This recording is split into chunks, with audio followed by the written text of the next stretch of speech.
لله الذي أنزل على عبده الكتاب ولم يجعل له عوجا قيما لينذر بأسا شديدا من لدنه ويبشر المؤمنين الذين يعملون الصالحات أن لهم أجرا حسنا. ویسے کل ہم نے اس کے بارے میں پڑھا. آج ایک کتاب کا مطالعہ ہوا جس کے اندر آیتوں کے جوڑ کے بارے میں بتایا گیا تھا. تو یہ جو سورہ کہف کی پہلی آیت جس کی ابتدا کہاں سے ہو رہی ہے؟ الحمدللہ الذی انزل سے. اور بنی اسرائیل، اس سے پہلے کی جو سورت ہے وہ بنی اسرائیل ہے. اور سورہ بنی اسرائیل کی جو آخری آیت ہے اس کی ابتدا ہو رہی ہے وَقُلِ الْحَمْدُ لِلَّهِ الَّذِي لَمْ يَتَّخِذْ وَلَدًا وَلَمْ يَكُنْ لَهُ شَرِيكٌ فِي الْمُلْكِ وَلَمْ يَكُنْ لَهُ وَلِيٌّ مِّنَ الذُّلِّ وَكَبِّرْهُ تَكْبِيرًا. تو یہ اللہ رب العزت کا سب سے بڑا معجزہ ہے کہ اللہ نے ایک ایک حرف کو، ایک ایک آیت کو، ایک ایک لفظ کو ایک دوسرے کے ساتھ جڑا ہوا رکھا ہے نا. تو یہ جو بنی اسرائیل کی آخری آیت ہے اس میں اللہ نے حکم دیا کہ وَقُلِ الْحَمْدُ لِلَّهِ کہ تم کہہ دو، اور تم کہہ دو کہ اللہ کی حمد، وَقُلِ الْحَمْدُ لِلَّهِ کہ اللہ کے لیے حمد ہے، اللہ کی تعریفات ہے. اور سورہ کہف کی ابتدا میں بھی کیا کہا؟ الحمدللہ. کل میں نے اس اصول کو بتایا تھا کہ قرآن کریم کے اندر جیسے تبارک ایک لفظ ہے، تبارک کا مطلب اوپر چڑھنا، ترقی کرنا. تو کئی مرتبہ تبارک کا لفظ استعمال ہوا ہے، لیکن جہاں پہ بھی استعمال ہوا ہے وہاں پہ اس کا معنی الگ ہے، وہاں پہ اس کا معنی الگ ہے. مختلف معنی اس وجہ سے ہے کہ عربی کی خصوصیت ہے کہ عربی ایک ایسی زبان ہے کہ جس کے اندر مختلف معانی کو، مختلف چیزوں کو سمجھانا ہے. اور دنیا میں کتنی ساری زبان ہے، کوئی زبان ایسی نہیں ہے کہ جو صحیح طور پر کسی چیز کو بیان کر سکے.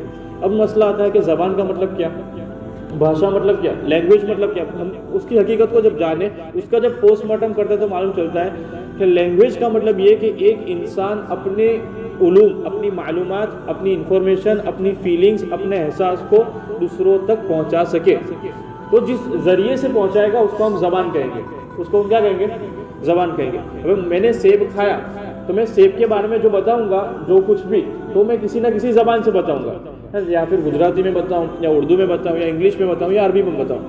لیکن ایک عربی کی زبان ایسی ہے کہ جس میں ہر چیز کے احساس کو بحق عین ہی اس کو پہنچا سکتے ہیں. لیکن کوئی دوسری زبان ایسی نہیں. اس لیے ہم نے دیکھا کہ عربی زبان کسی کی محتاج نہیں ہے، لیکن دوسری زبان کہیں نہ کہیں عربی کی محتاج ہے. اس زبانوں کے لیے بہت ساری، اس کی اگر تحقیق کریں گے تو ہر چیز کے الگ الگ مطلب ہوتے ہیں، لیکن عربی زبان کے اندر ہر الفاظ کا الگ الگ مطلب. اور یوں سمجھو کہ ایک لفظ کے اندر بڑا سا بڑا سمندر.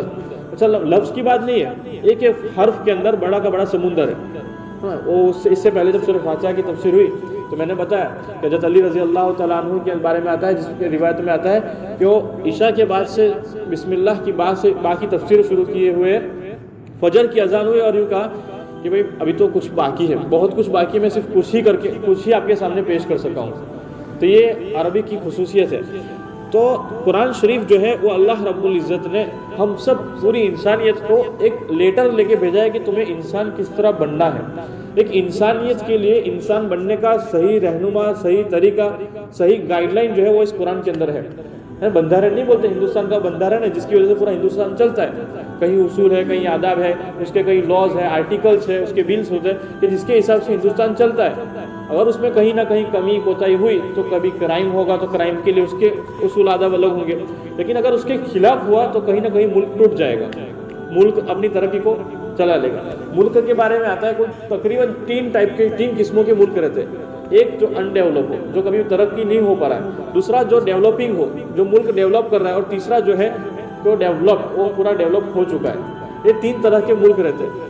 تو ایک جگہ ہم نے پڑھا جو یہ پالیٹکس کے اندر ماہر ہوتا ہے، یو پی ایس سی کی جو پڑھائی ہوتی ہے، یو پی ایس سی کے اندر ایک سبجیکٹ آتا ہے جس کو پالیٹی بولتے ہیں. پالیٹکس نہیں، پالیٹی سیاست کا ایک سبجیکٹ ہوتا ہے. اس کے اندر ایک بڑے آدمی نے کتاب لکھی ہے، چندی گڑھ کا آدمی ہے. اس نے اپنی کتاب میں یہ بات لکھی ہے کہ اگر مسلمان نہیں ہے لیکن اس کی تحقیق ایسی ہے کہ اگر کچھ دھرم گرنتھیا بولتے ہیں نا، دھرم گرنتھیا، اگر کچھ دھرم گرنتھیوں کی باتوں پر اس چیزوں کو ہندوستان کے ملک کے بندھارن کے اندر رکھا جائے تو ہندوستان کہیں نہ کہیں 50 سے 60% ترقی میں پہنچ جائے گا. اب ذرا سوچو کہ تمام دھرموں میں سے سب سے بہترین دھرم کون سا ہے؟ اللہ کے نزدیک سب سے زیادہ پسندیدہ کون سا ہے؟ اسلام. تو اس کا جو کتاب ہے، اس کی جو کتاب ہے قرآن کریم، اگر اس کتاب کے مطابق انسانی زندگی، انسانی سوسائٹی، انسانی گھر بن جائے گا، انسان کو اپنی ذات کے اندر قرآن کے مطابق بنا دے گا، تو ذرا سوچو کہ انسان سکسیسفل نہیں ہوگا. وہ سوسائٹی کامیاب ہوگی، وہ ملک کامیاب ہو جائے گا. اگر وہ ملک کامیاب ہوا تو پورے انسانیت کے اندر جو ہم نے پڑھا نا خلیفہ، وہ خلیفہ آ جائے گا.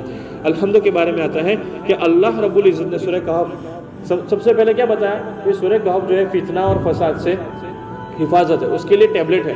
تو الحمدللہ کا جو لفظ ہے وہ ہم کو کئی سارے فتنوں سے بچاتا ہے. کئی سارے فتنوں سے اس طرح بچاتا ہے کہ اللہ رب العزت ماں باپ کو تربیت کرتے سکھاتا ہے، استاذ کو تربیت کرتے سکھاتا ہے، کسی بڑے کو، مالک کو اپنے غلام کی تربیت کرتے سکھاتا ہے.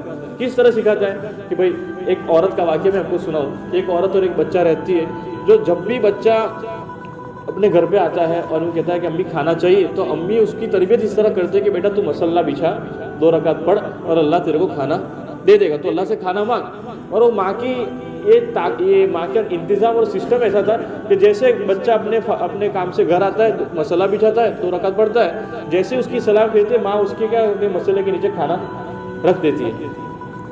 1 دن ہوا، 2 دن ہوا، 3 دن، اس کی تربیت ہوتی رہتی ہے. ایک مرتبہ ایسا ہوتا ہے کہ بچے کا آنا ہوا گھر میں اور ماں کا جانا ہوا کسی اور پڑوسی کے وہاں. اب ذرا سوچو، ہر مرتبہ کھانا کون رکھتا تھا؟ ماں رکھتی تھی. لیکن تربیت ایسی تھی کہ بچے نے ماں کو پایا نہیں، لیکن اس کو معلوم تھا کہ میری ماں کیا کہتی ہے میرے کو کہ 2 رکعت نماز پڑھوں گا، اللہ سے مانگوں گا تو مجھے کھانا مل جائے گا. یہ تربیت ایسی ہوئی کہ جب ماں نہیں تھی اس نے مصلی بچھایا، 2 رکعت پڑھی اور اللہ سے کھانا مانگا اور وہاں پہ کھانا موجود تھا. وہ ماں وہاں سے دوڑتے آ رہی کہ کہیں میرے بچے کا ایمان ختم نہ ہو جائے. کہیں ماں تھی، ماں کو تو رہتا ہے کہ کہیں کھانا نہ ملا اور میرا بچہ پھر ایمان سے وہ نہ ہو جائے کہ یار میرا آج کھانا نہیں آیا، اللہ سے مانگا تب بھی. تو وہ ماں پہنچتی ہے تو بچہ تو پیٹ بھر کے فارغ ہو جاتا ہے اور کہتا ہے کہ امی میرا کھانا کھا لیا، تو اللہ نے بہت ماشاءاللہ کھانا بھجوایا. تو یہ ہوتی ہے تربیت. یہ تو ماں باپ کا تعلق. استاد شاگرد کا بھی اللہ کے رسول صلی اللہ علیہ وسلم نے بتایا، جس کے اندر ترمذی شریف کے اندر حدیث ہے، انس بن مالک رضی اللہ تعالیٰ عنہ کی حدیث ہے، جنہوں نے 10 سال تقریباً 10 سال حضور پاک صلی اللہ علیہ وسلم کی خدمت دی. کتنے سال؟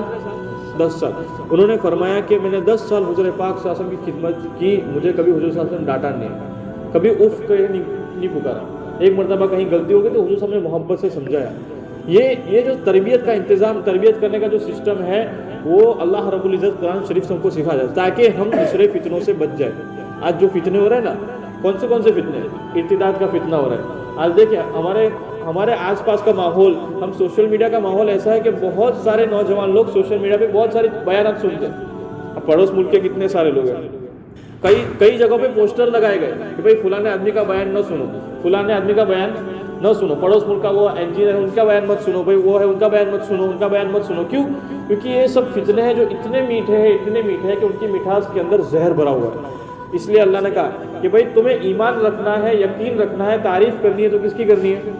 اللہ رب العزت. اس الف لام کا جو لام ہے وہ لام کلیہ ہے. علامہ آلوسی رحمۃ اللہ علیہ اپنی تفسیر آلوسی کے اندر لکھتے ہیں، لام کلیہ کا مطلب ہے کہ انسان دنیا کے اندر کسی بھی چیز کی تعریف کرے، کہیں نہ کہیں بول